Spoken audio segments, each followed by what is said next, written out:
entendendo nosso crescimento espiritual. O novo me faz, então, buscar estar mais próximo de Deus, parecer mais com Cristo. Então, esse crescimento espiritual, ele se dá justamente por meio da palavra, do conhecimento. Nós vamos observar hoje que há dois campos que o crescimento trabalha. O campo do conhecimento e o campo da prática. Então, uma vez que eu aprendo a fazer algo, eu devo colocar em prática isso que eu aprendi. Ser uma nova criatura é agir como nova criatura. Não adianta apenas eu dizer, eu sou salvo, eu estou salvo, e não agir como salvo. Continuar vivendo como um ímpio, como um pecador, praticando coisas que desagradam o nosso Senhor. Então, fomos chamados para viver uma nova vida. E diante desta nova vida que temos que viver, devemos viver de uma forma crescente, em busca para atingir a estatura de Cristo, que isso quer dizer amante. Abra sua Bíblia em Filipenses, capítulo 3, versículo 12 a 16. Filipenses, capítulo 3. Filipenses fica logo depois de Gálatas, Efésios, vem Filipenses. Capítulo 3, do 12 ao 16. A soberana vocação.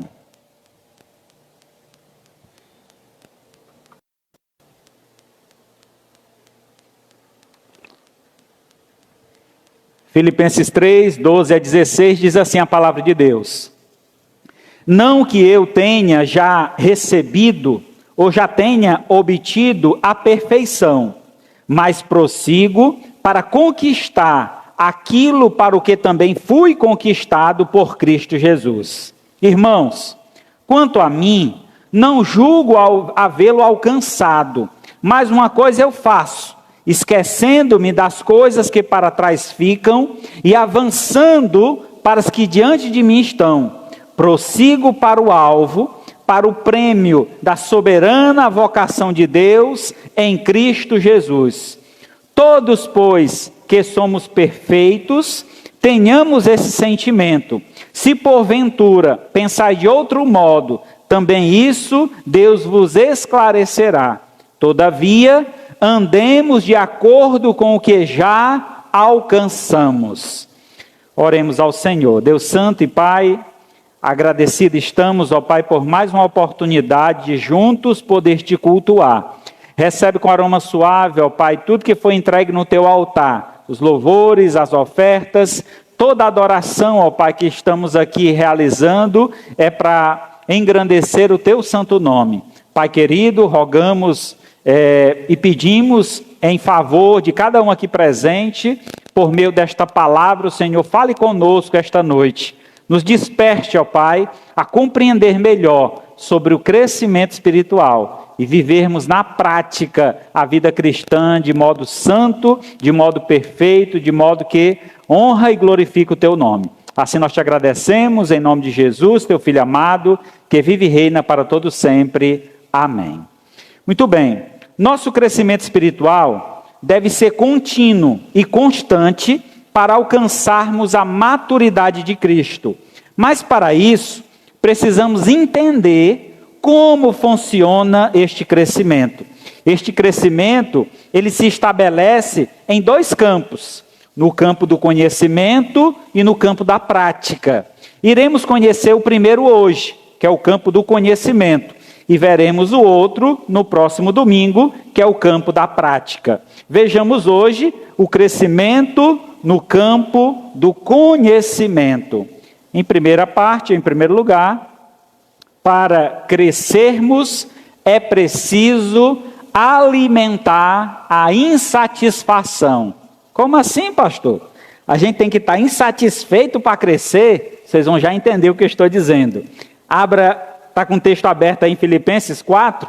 Vamos ler o versículo 12 mais uma vez. Diz o seguinte: não que eu já tenha recebido ou tenha obtido a perfeição, mas prossigo para conquistar aquilo para o qual também fui conquistado por Cristo Jesus. O apóstolo Paulo não estava satisfeito, ele demonstra que essa insatisfação, e a insatisfação que ele demonstra é num aspecto positivo, uma insatisfação boa. Muitas vezes nós somos insatisfeitos injustamente. Como assim? Deus já tem nos abençoado, Deus tem derramado bênçãos sobre nossas vidas, e nós somos ingratos. O celular já está ultrapassado, eu quero sobre Deus. O conhecimento que nós temos sobre Deus ainda é muito limitado. O que nós conhecemos sobre Deus é o que nos foi revelado, que está aqui nas Sagradas Escrituras. Mas certamente as Sagradas Escrituras não são suficientes para revelar-nos tudo sobre Deus. Até porque Deus é um ser infinito. Nós passaremos a eternidade com Ele e aprendendo mais e mais sobre Ele. Então, diante disso, deve arder em nosso coração, ou nós devemos alimentar uma certa insatisfação. E aí do lado positivo, no sentido de que essa insatisfação nos levando a buscar mais Deus, a não estar satisfeito. Eu já sei tudo sobre Deus, já conheço tudo. Lembro de uma oportunidade, eu fui visitar uma igreja, e aí ao chegar na igreja havia um porteiro, um irmão lá na porta, com a Bíblia debaixo do braço. E aí quando eu estendi a mão para cumprimentar o irmão, eu estava um pouco distante, ele acabou estendendo demais e a Bíblia caiu debaixo do braço dele. Caiu no chão e caiu um monte de papel que estava na Bíblia, e ele olhou para mim e disse assim: eu não sei para que eu trago isso, eu já sei tudo que está escrito aí, já li a Bíblia várias vezes. Irmão, a Bíblia é o único livro que se renova. Cada vez que você lê, você descobre coisas novas. A curiosidade não cessa, a gente vai sempre encontrar coisa nova. Às vezes a gente lê um texto várias e várias e várias vezes. Mas um dia determinado, quando você lê, você vai enxergar coisas que você não viu anteriormente. Porque Deus está falando contigo naquele momento. Deus fala conosco através da Bíblia. Eu ouvi essa semana um vídeo e o rapaz chegava para o pastor e perguntava: pastor, eu quero ouvir Deus falar. Como é que eu posso ouvir Deus falar? E o pastor dizia para ele: leia a Bíblia. Ah, pastor, já tenho lido a Bíblia, mas eu quero ouvir a voz de Deus. Você quer ouvir Deus falar alto? Bem alto para eu escutar. Então leia em voz alta e Deus vai falar contigo. Porque a Bíblia é a palavra de Deus e tudo que nós precisamos saber sobre Deus está aqui escrito. Então eu preciso me aprofundar nesse conhecimento, eu preciso buscar. Então essa insatisfação é que nós devemos alimentar. O apóstolo Paulo estava insatisfeito, ele tinha que avançar sempre em direção ao alvo. Pode parecer estranho que esse sentimento negativo possa ajudar alguém a crescer, mas com certeza a insatisfação é altamente positiva, na medida em que ela nos leva a uma crise interior, fazendo-nos refletir e nos sentir incomodados com o que somos e como estamos vivendo. Seja sincero com você mesmo, não precisa você responder aqui para mim, mas com você mesmo. Você está satisfeito com a vida cristã que você tem levado? Você tem dado o seu melhor para Deus? Deus pode realmente, quando nos encontrarmos com Ele, olhar para você e dizer: sobre o muito eu te colocarei, entra para o gozo do Senhor. Será que nós temos feito tudo o que realmente precisamos? Será que temos sido fiéis ao Senhor em todos os âmbitos desta vida? Será que temos crescido? Eu sou mais crente hoje do que eu era há uma semana atrás. Eu tenho agido com mais fé, com mais santidade, de uma forma que glorifica o nome de Deus. Então é essa insatisfação que deve estar em nosso coração, sempre buscando o melhor. Eu preciso ser melhor, eu preciso fazer melhor. Isso, irmãos, você é cotidiano de vocês. Por exemplo, procura ser o melhor marido, como pai, você procura ser o melhor pai, como esposa, como mãe. Você sempre está procurando melhorar, aprender coisas novas e desenvolver melhor a sua atividade. no ramo comercial ou no âmbito em que você trabalha, você procura fazer cursos, você procura estudar mais sobre aquele trabalho para desenvolver, se tornar uma pessoa melhor, crescer naquele ramo de trabalho. Por que é que nós não temos essa mesma intensidade, esta mesma insatisfação para crescer na fé? Precisamos ter, irmãos, porque senão esfriamos. Porque senão deixamos a prática da fé de lado e logo nos tornamos apenas religiosos. E Deus não veio, não mandou o seu Filho a este mundo para morrer por religiosos. Até porque religiosos já existiam muitos. No entanto, esses religiosos nem reconheceram Jesus como Senhor. Mas Ele veio para aqueles que realmente o recebem de todo o coração, que entregam reconhecimento que é preciso, que eu preciso mais de Deus, é fundamental para motivar abatimento. Então, essa insatisfação, eu preciso melhorar, eu preciso estar mais presente na casa de Deus, eu preciso participar mais, eu preciso contribuir mais, eu preciso crescer, aprender a fazer algo dentro da igreja. Nossa igreja, irmãos, tem muitas carências. Precisamos de músicos, precisamos de cantores, precisamos de pregadores, precisamos de muitas pessoas para trabalhar, para espalhar o Evangelho. Mas são poucos os que têm se colocado à disposição para aprender uma coisa nova. Estamos tão acomodados, de braços cruzados, achamos que já estou salvo, pronto, não preciso fazer mais nada.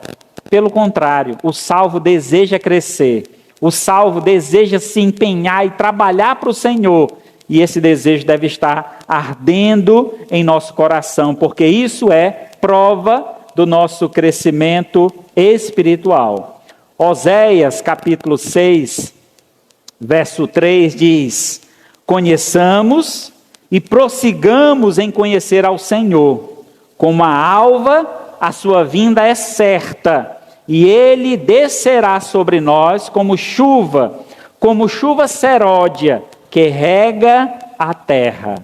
O profeta então aponta para um dia tão esperado para o cristão, a vinda do nosso Senhor. E quando falamos sobre a vinda de Cristo, muitas vezes as pessoas dizem: ele vai demorar, e tomara que ele demore bem muito, porque eu ainda quero fazer a minha faculdade, eu ainda quero me formar, eu quero fazer tal coisa. E aí a gente está tão atarefado e tão preocupado com este mundo, que esquecemos do grande dia, da grande alegria que será a vinda do Senhor, onde a sua igreja, o seu povo, os seus servos, aqueles que o adoram em espírito e em verdade, serão conduzidos para o reino dos céus, e ali viveremos para sempre com o Senhor. Então, devemos, irmãos, conhecer este Deus e prosseguir em conhecer. O Jó, lendo o seu livro e vendo toda a sua trajetória, Jó passou por uma luta muito grande. Era um homem de posses, era um homem de grandes vitórias na vida, e ele se viu numa condição de perder tudo o que tinha. No entanto, ele permaneceu firme na fé com o Senhor. E no final da sua trajetória, Deus então restituiu tudo o que Jó havia perdido, vezes mais, muitas vezes mais. Os animais que ele havia perdido, os filhos que haviam morrido e tantas outras coisas que ele perdeu, Deus restituiu a Jó. E Jó, finalizando ali a sua história, ele diz: olha, eu conhecia Deus só de ouvir falar, mas agora os meus olhos o veem. Deus se apresentou a Jó diante de uma condição de miséria, de perca, e ele viu o cuidado de Deus. Ele percebeu que tudo que ele tinha era de Deus. Assim como Deus deu, Deus também o levou. E ele disse: bendito seja o nome do Senhor. O apego de Jó estava na pessoa de Deus, que ele só ouvia falar. Mas quando ele passou por toda aquela tribulação, por toda aquela dificuldade, ele conseguiu enxergar Deus de perto. Viu o cuidado de Deus. Viu que Deus poupou a sua vida. Irmão, não sei o que você perdeu nesta vida, mas saiba que o dom da vida, o Senhor da vida, tem um presente maravilhoso para te dar. Por mais que nós percamos amigos, família, trabalho, seja o que for, nós temos de Deus uma promessa. Aquele que crê nele será salvo. E a sua salvação tem uma garantia, a garantia de uma vida eterna junto de Deus. Então é um prêmio maravilhoso que nós devemos estar almejando, e só almeja este prêmio quem realmente procede. Por exemplo, os americanos, eles têm uma cultura, um costume, que é faça você mesmo. Há vários livros americanos que fazer de tudo. Hoje nós temos o Google. Uma luz deu um problema em casa, você vai lá no Google, como é que conserta essa luz? Você vai lá e vê como é que conserta, você tenta consertar, uma máquina de lavar, seja o que for, você vai lá mexer. Nós temos uma facilidade hoje para adquirir o conhecimento está bem mais fácil. A internet nos trouxe essa facilidade.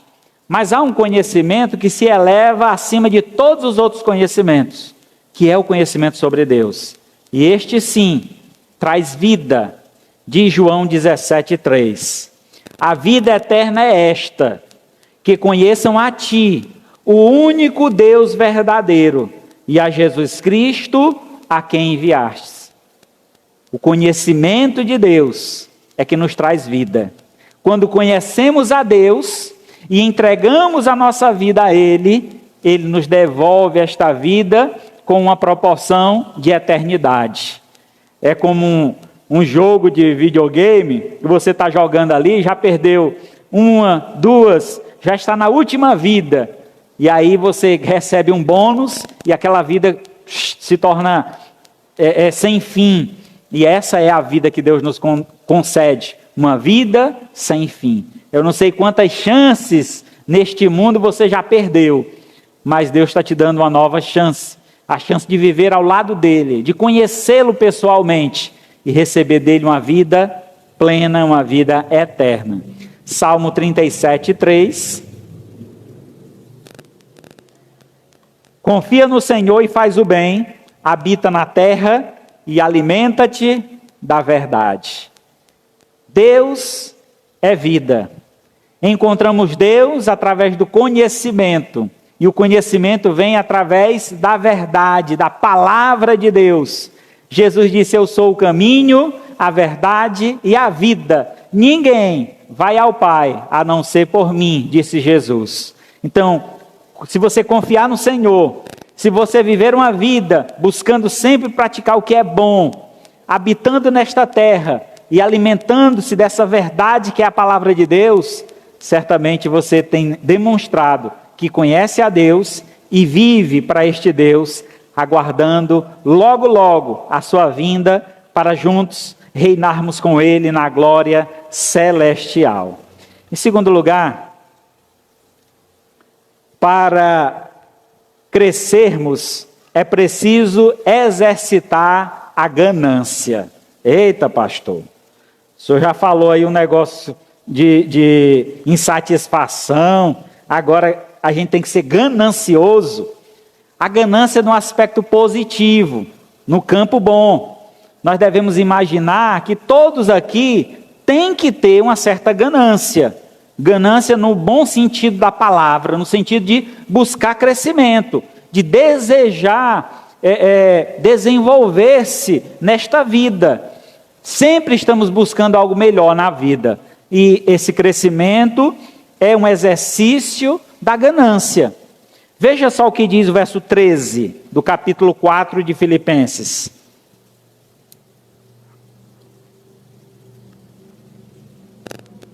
E avançando, diante de mim estão, prossigo para o alvo, para o prêmio da soberana vocação de Deus em Cristo Jesus. O apóstolo Paulo está instruindo aquela igreja, motivando aquela igreja a caminhar, ir adiante e não paralisar na fé. Muitas vezes nós desenvolvemos uma fé que é baseada apenas na religiosidade. temos alguns, poderia usar aqui essa expressão, cacuete. Os cacuetes religiosos. A gente fala algumas palavras, a gente faz alguns gestos, mas muitas vezes não sabemos nem o sentido daquilo. Uma vez eu estava no ônibus em Fortaleza e eu vi uma pessoa sentada no banco e quando passou de frente a uma igreja ele fez o sinal da cruz. O ônibus seguiu, logo à frente tinha um cemitério, passou em frente ao cemitério e ele fez o sinal da cruz. E aconteceu algo na rua, um carro freou, quase bateu no ônibus, ele fez outro sinal da cruz. E aí eu fiquei, incomodado com aquilo. Rapaz, por que tanto esse fulano faz esse sinal da cruz? E o banco vagou, e eu sentei do lado dessa pessoa, a voz, e aí eu... Então, muitas vezes, essa é algumas coisas. Vamos, por exemplo, à igreja, apenas porque eu acho que é bom a igreja. Mas não entende que ir à igreja não é apenas, por exemplo, sentar aí e assistir uma programação. Nós viemos até aqui hoje glorificar o nome de Deus. Então, quando eu estou aí sentado, eu louvo ao Senhor como se eu estivesse aqui na frente. Quando eu estou aí sentado, eu dou atenção ao que está sendo dito, como se eu estivesse falando e gostaria que os que estivessem me ouvindo estivessem tendo atenção do que eu estou falando. Então é essa a dinâmica de ter um envolvimento com o que está acontecendo. Não ser apenas ouvintes, mas fiéis praticantes. Aquilo que estou que eu estou cantando, eu devo viver isso que eu estou cantando. Aquilo que eu escuto da mensagem, eu devo colocar em prática. Sair daqui anotando, a partir de hoje, a minha vida vai mudar nisso aqui.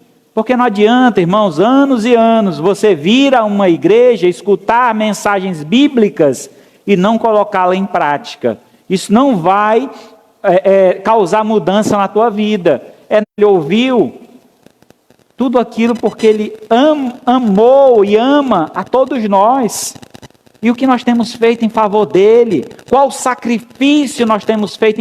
Ele se sacrificou por nós. E que a Deus, será que o meu sacrifício é vir uma vez por semana na igreja? Será que esse é o meu sacrifício? Será que isso tem sido um sacrifício para você? Espero que não. Você venha com alegria, com satisfação. Que o teu sacrifício não seja um sacrifício de estar apenas presente em uma igreja, mas que o teu sacrifício seja viver a vida de uma igreja, ser realmente a igreja, abraçar a causa de Cristo. E essa ganância que nós devemos ter de descobrir mais, de avançar, de crescer, de querer ver esta igreja expandir, abrir outras filiais em outros locais, a congregação ali, outra congregação lá, e ver essa cidade toda sendo invadida com o evangelho, expandindo este evangelho. E isso começa de onde? Do meu coração. Se eu não permitir que o Senhor tome conta da minha vida, domine a minha vida, isso nunca vai acontecer na realidade fora da minha vida. Porque começa em mim, começa no meu coração, para que então possa toda a igreja ser envolvida e assim atingimos a nossa comunidade, os nossos familiares, e assim a palavra de Deus se expande mais e mais. Paulo, que escreve esta carta, o apóstolo Paulo, havia colocado todo o seu desejo em um alvo supremo, o verdadeiro tesouro espiritual, o prêmio do maior lutador, que lutou com maior perseverança, destreza e empenho. A sua ganância não estava em um prêmio físico, mas sim em uma posição a ser alcançada. Nossa posição ao lado de Deus no reino celestial. Nós não devemos, irmãos, fazer algo esperando o retorno de Deus. Rapaz, eu fui para a igreja nesse domingo, eu separei a minha oferta, entreguei lá, espero quando eu chegar em casa, eu recebo uma boa notícia, cai ali milhões na minha conta. Não é assim que funciona. Se você fez com essa intenção, a sua oferta nem a Deus vai agradar. Então é interessante que a gente faça por agradecimento pelo que Deus já fez na minha vida, e não por uma troca. Eu abençoo Deus e Deus me abençoa. Não é assim que funciona. Eu reconheço a bênção de Deus em minha vida e cooperam com a obra de Deus. Eu reconhecendo que Deus tem feito grandes bênçãos na minha vida, e eu quero participar disso, eu quero fazer parte desta bênção. Eu também quero ser uma bênção, e assim eu sou usado por Deus na sua obra, seja de forma física, seja de forma financeira, da forma como você assim foi chamado por Deus. Então Paulo tinha essa certeza, Paulo tinha esse exercício diário na sua vida, o exercício de trabalhar uma ganância, não por bens materiais, mas por uma posição, a posição de estar ao lado de Cristo, a posição de que um dia nós estaremos junto do Senhor, seremos chamados pelo próprio Deus de filhos. Veja que privilégio, somos apenas criaturas feitas por Deus, mas um dia seremos chamados, ouviremos da sua boca estas palavras: muito bem, servo bom e fiel, como também, venha meu filho, venha para os meus braços, eu te recebo nos meus braços. Certamente vai ser um momento de grande alegria, quando alcançarmos esta glória e termos esta posição ao lado de Deus. Nossa posição ao lado de Deus no reino celestial deve produzir em nós uma gana, uma ganância, um desejo para lutar com toda a dedicação para alcançarmos o prêmio da nossa vocação. Há um prêmio que está determinado para aqueles que decidiram de todo o seu coração servir a Deus nesta vida. Nós estamos entregando o melhor que nós temos, a nossa vida ao Senhor, e Ele está então nos preparando para um prêmio maior, que será a vida eterna nos céus. Então este prêmio deve nos fortalecer e nos fazer crescer mais e mais. Cada esforço, cada dedicação, cada coisa nova que eu aprendo para usar para a glória de Deus, está garantindo o meu prêmio, está dando a mim uma segurança da premiação que está reservada para mim na glória dos céus. A Bíblia fala muito de coroas, não sei se você já viu isso nas Sagradas Escrituras, mas a Bíblia aponta pelo menos 5 coroas que serão entregues lá no céu. Coroas são galardões, prêmios. Então Deus promete prêmios para nós que servimos a Ele aqui nesta terra. Há um prêmio para aquele que aguarda Jesus, há um prêmio para aquele que evangeliza, há um prêmio para aquele que se dedica em oração. Então há vários prêmios reservados lá no céu que serão entregues das mãos de Deus a nós. E nós receberemos esses galardões do Senhor por todo o trabalho e empenho que realizamos aqui nesta terra. Então este prêmio é por ele que nós lutamos. Nos tempos bíblicos, quando Paulo escreve isso aos Filipenses, tinha uma conotação muito viva na mente dos primeiros ouvintes, porque traz a ideia aqui de um prêmio que era dado aos que corriam nos coliseus romanos. Quando alguém corria no coliseu romano, ele recebia uma coroa de louro. Essa coroa de louro lhe dava o direito de entrar no palácio. Só entrava no palácio o campeão, aquele que corria e vencia a corrida, chegava ao final à frente de todos. Ele recebia essa coroa, e essa coroa lhe dava o direito de entrar no palácio e participar da grande festa que o rei havia preparado para finalizar aquele momento de alegria, daquele momento de competição. Então, a coroa que ele trata lá no texto é usada como uma simbologia. E Deus então diz: olha, a coroa que eles te davam era marcessível. Ela iria, de alguma forma, murchar. Louro vocês conhecem, aquela folhinha que a gente costuma botar aí na carne, no feijão preto, na feijoada. Então aquela folhinha, chega um tempo que ela murcha, se destrói. Então esse prêmio que vocês estão recebendo, ou estão lutando para receber, ele vai se acabar. Vai ter uso por um momento, mas vai chegar um momento que ele vai se aniquilar. Mas o prêmio que eu tenho para oferecer para vocês é uma coroa imarcessível, que não murcha, que não se acaba. Ela é perfeita porque ela será eterna. Então é este prêmio que Paulo diz que tem a ganância, o desejo de alcançar. Então nesse ponto positivo da ganância, devemos buscar com todo o empenho e dedicação para alcançar este prêmio da vocação que o Senhor tem separado para nós. Veja o que diz 1 Coríntios 9, 24 a 27. Não sabeis vós que os que correm em estádios, todos na verdade correm, mas só um leva o prêmio. Aqui no Coliseu Romano, eles corriam lá, faziam as Olimpíadas, não é uma coisa da nossa era, do nosso tempo, mas é bem antigo. Então eles faziam competições ali de corridas. E ele diz isso aqui no texto: muitos correm, mas só um leva o prêmio. Correi você de tal maneira que alcanceis. Todo atleta em tudo se domina, aquele para alcançar uma coroa corruptível, quer dizer, uma coroa que vai murchar. Nós, porém, uma incorruptível. O cristão, ele corre a carreira da fé com a perspectiva do prêmio que está reservado. E este prêmio, uma coroa que não é corrompida, uma coroa perfeita.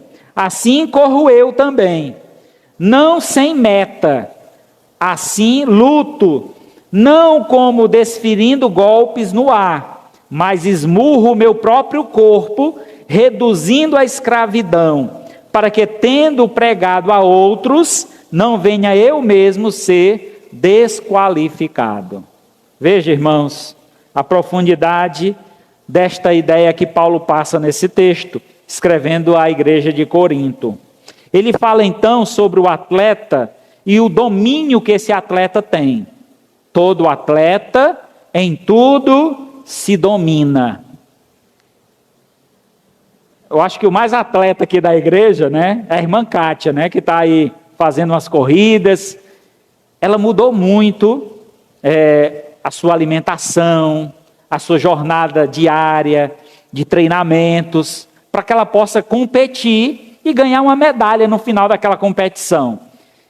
Um atleta tem duas categorias: o atleta amador, que faz todo o esforço sem nenhum investimento financeiro de fora, e o atleta profissional, que esse é contratado, tem então as empresas que patrocinam, ele ganha roupa, ganha sapato, e aí tem todo o equipamento. O atleta amador, geralmente ele tem que trabalhar para se manter, e com isso o treinamento dele é bem menos, bem menor e muito mais esforçado, porque ele já está cansado do trabalho, e sair do trabalho ainda tem que treinar, é muito puxado. Já o profissional não, seu treino é diário, ele já acorda para treinar, ele come uma comida certa para treinar, então ele já tem toda uma preparação, todo um equipamento. No entanto, ambos, tanto o amador como o profissional, ele precisa de dedicação. Se não houver, muitas vezes, abandono das coisas que dão prazer. Rapaz, é tão bom comer uma pizza no final de semana, mas o atleta, ele deixa de lado a pizza, porque sabe que na segunda-feira ele vai ter que queimar aquelas calorias. Então ele abre mão daquilo para não ter um esforço além, ou para não perder a potência que ele está ganhando. Então ele abre mão daquilo. O que Paulo está dizendo aqui traz a ideia disso. Nós estamos na corrida da fé. Nós temos um alvo a alcançar, o reino de Deus. Estamos então em uma preparação para alcançar este alvo, e precisamos de dedicação, precisamos de esforço, precisamos mudar a nossa rotina de vida. Aquilo que a gente fazia antes deve ser deixado de lado. Ele diz aqui, correi de tal maneira que alcanceis. Todo atleta em tudo se domina, aquele para alcançar a coroa. Diz assim,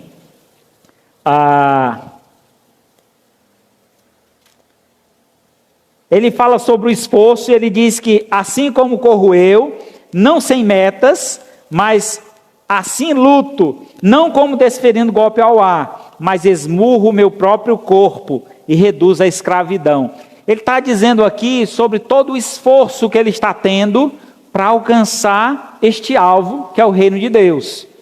E o esforço faz ele abdicar de muitos prazeres da carne, coisas que, por natureza, achamos que não tem problema praticarmos ou vivermos, mas ele percebe que aquilo pode criar um peso extra.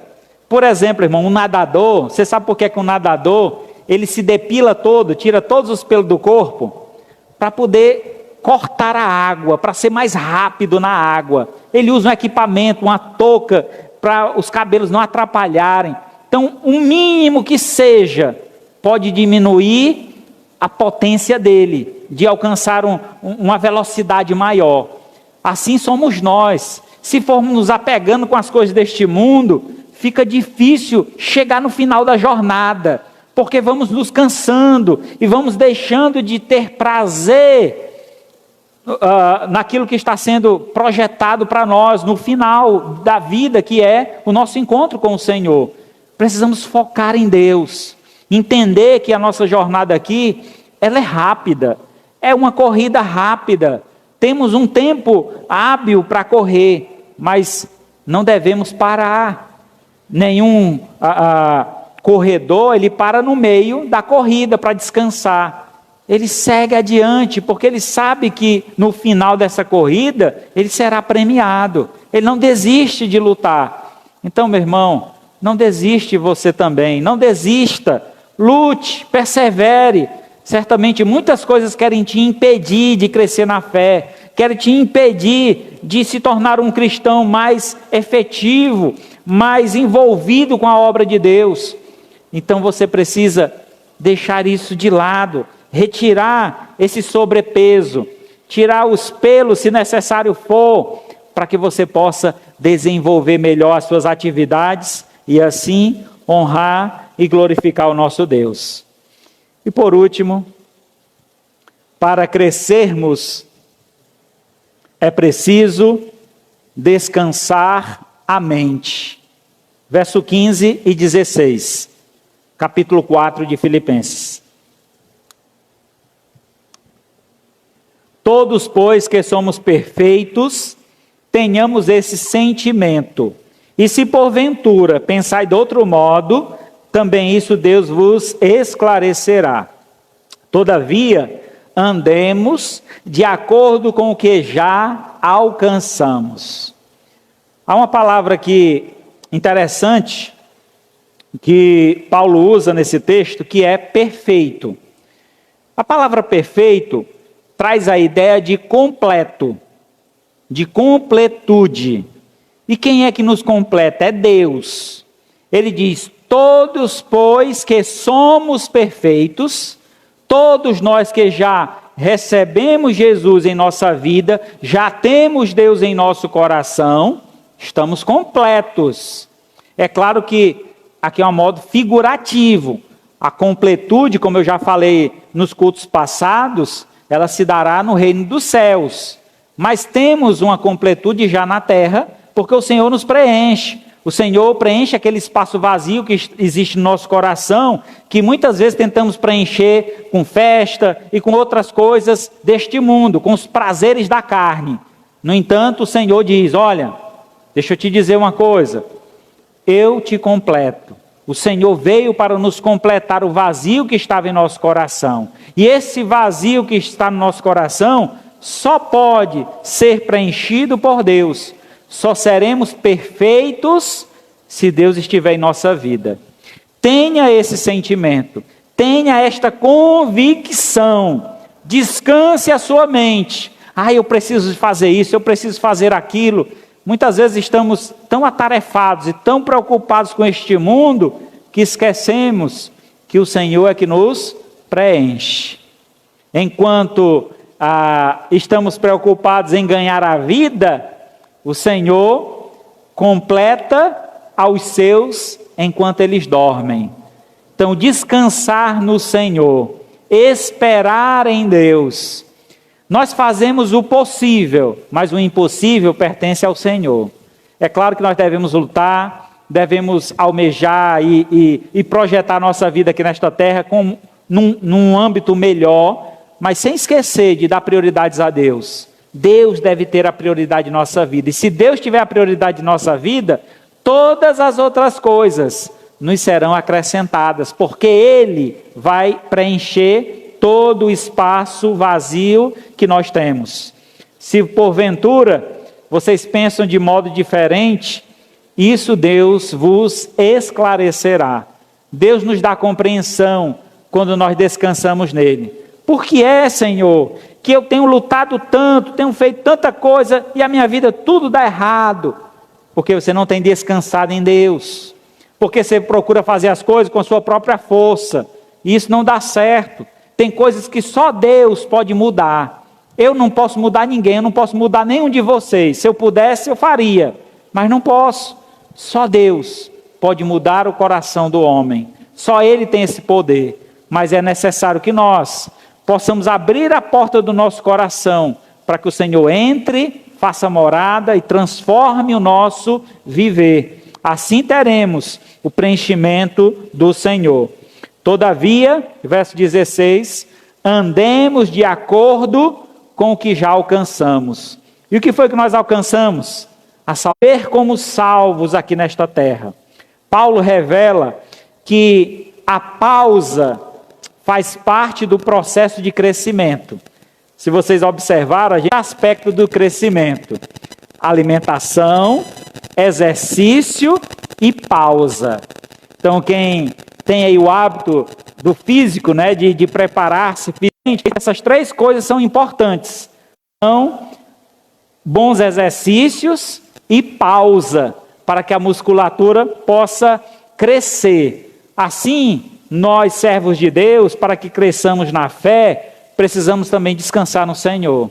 Não ande atribulado, procurando resolver tudo. Entrega o teu caminho ao Senhor, confia nele e o mais Ele fará.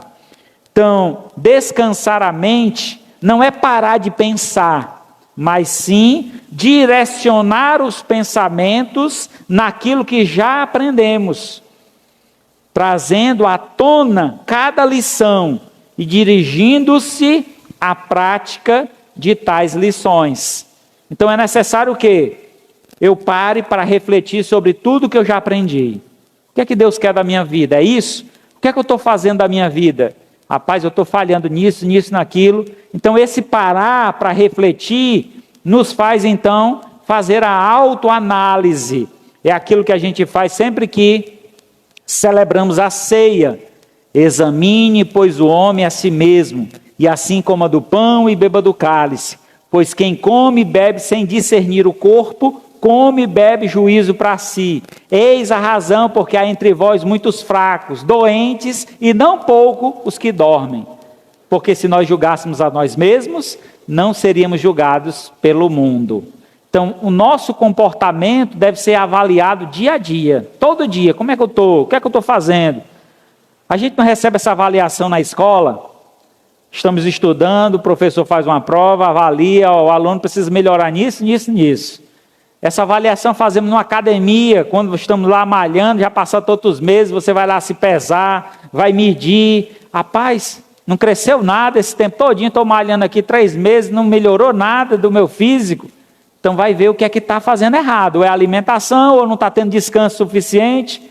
Então, assim, irmãos, a nossa fé cristã também precisa dessas avaliações. Eu preciso estar meditando sobre como é que está a minha vida cristã. E essa meditação vem através da palavra do Senhor. Romanos 12, 2. E não vos conformeis com este século, mas transformai-vos pela renovação da vossa mente, para que experimenteis qual seja boa, agradável e perfeita vontade de Deus. O descansar em Deus é justamente ser transformado através da renovação da mente. Aquilo que nós temos aprendido, aquilo que nós temos adquirido esse conhecimento, vamos então decidir como é que eu vou colocar em prática. Como é que eu posso fazer isso? Irmãos, eu vou ser muito sincero com vocês num aspecto aqui que me entristece muito no ministério.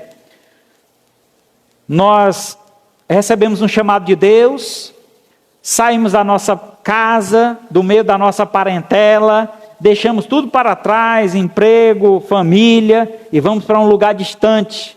E lá estudamos 4 anos num seminário. Passamos por muitas dificuldades, adquirimos muito conhecimento e voltamos para pastorear uma igreja, cuidar de um rebanho. Se eu disser para vocês que todo o conhecimento que adquirimos lá, a gente não usa 10% na igreja, porque a igreja não se interessa. Muitas vezes a igreja não absorve, não busca esse conhecimento, não busca o pastor para tirar suas dúvidas, para perguntar. E assim a gente vai passando os dias e a gente vê o rebanho cada vez se definhando, cada vez mais envolto a um mundanismo. E cadê a fé cristã? Cadê o crescimento? Cadê as pessoas se desenvolvendo, ganhando a família para Cristo? Não tem. Rapaz, eu sou crente, cruzo os braços, minha salvação está garantida, os outros que se exploda. Será que é esse o seu pensamento? Eu preciso ganhar minha família para Cristo, eu preciso pregar para as pessoas, eu preciso mostrar às pessoas que o Evangelho funciona, porque funcionou na minha vida, mudou a minha vida, pode mudar a vida dele também. Então assim é nosso papel, é nossa função, ir por todo mundo e pregar o Evangelho a toda criatura. Essa é a mudança, é a transformação. Saia da forma do mundo, não salvação da mente, que vem através do conhecimento. 1 Coríntios 2, 14 a 16. Ora, o homem natural não aceita as coisas do Espírito de Deus, porque eles são loucura. Não pode entendê-las, porque elas se discernem espiritualmente. O homem espiritual julga todas as coisas, mas ele mesmo não é julgado por ninguém. Porque quem conhece a mente do Senhor, que possa instruir. Nós, porém, temos a mente de Cristo. Devemos pensar biblicamente, irmãos. Para ter a mente de Cristo, devemos pensar biblicamente. Antes de tomar uma atitude na vida, uma decisão que seja, comprar um carro, mudar de casa, mudar de trabalho, se envolver em um relacionamento, antes de você tomar qualquer decisão que seja, ore ao Senhor. Procure a resposta de Deus. Deus, será que isso realmente vai ser bom para a minha vida? Será bom para a minha família? Às vezes, irmãos, tomamos decisões que nos levam para longe de Deus e, consequentemente, a nossa família também vai para longe de Deus. É necessário que nós assumirmos um compromisso com o Senhor, discernir as coisas de Deus, agir biblicamente com a mente de Cristo. Se Cristo estivesse aqui, qual decisão ele ia tomar? Então, antes de tomar uma decisão na vida, chame Cristo do teu lado. Jesus, se fosse o Senhor para tomar essa decisão, qual é a decisão que o Senhor ia tomar? Pense pela mente de Cristo e certamente as decisões serão bem mais acertadas. Você vai errar muito menos nesta vida se você colocar Cristo como a lente da tua visão espiritual. Assim, meus amados, nós devemos ter a mente de Cristo, e ter a mente de Cristo é pensar biblicamente. Concluindo então, amados, o processo de crescimento espiritual está ligado a 3 importantes fatores: uma boa alimentação, contínuos exercícios e pausa de descanso e reflexão. Como você tem lidado com esses fatores? Espero que estejam dando a atenção necessária para que cresçamos e alcancemos a maturidade espiritual. Efésios 4:15. Mas, seguindo a verdade em amor, cresçamos em tudo naquele que é o cabeça, Cristo. Seguindo a verdade. Quem é a verdade? Jesus. Seguindo a verdade em amor. O que ele diz para mim, eu devo agir devo praticar em amor, com amor, fazer a obra de Deus com amor, não por obrigação, não porque o pastor o pastor puxou na minha orelha hoje, eu vou ter que fazer isso porque o pastor está lá exigindo. Não, você deve fazer por amor, porque eu amo a Cristo, eu entendo o que Cristo fez por minha vida, e por amar a Cristo eu quero fazer isso por Ele, quero dedicar a minha vida a Ele. Então é isso que você deve pensar, é assim que você deve agir. Que o nosso Senhor esclareça, se não tiver sido tão claro como eu expus, que o Senhor possa esclarecer todo este assunto, né, sobre crescimento espiritual na sua vida, que Deus esclareça em seu coração, em sua mente, que você realmente reflita, você não saia daqui magoado, machucado com o que o pastor falou, mas muito pelo contrário, você sai alegre, porque você foi exortado a refletir sobre como você tem vivido, como você tem crescido na fé. E a gente precisa crescer, irmãos. Não é possível a gente viver uma vida num aspecto infantilizado. Você já está velho na fé, mas ao mesmo tempo infantil, porque não conhece as coisas de Deus, não se aprofunda no conhecimento de Deus. Então busca esse conhecimento e viva na prática desse conhecimento. É o que nós vamos ensinar no próximo domingo, sobre viver na prática desse conhecimento para o crescimento espiritual. Que Deus assim abençoe a cada um de vós.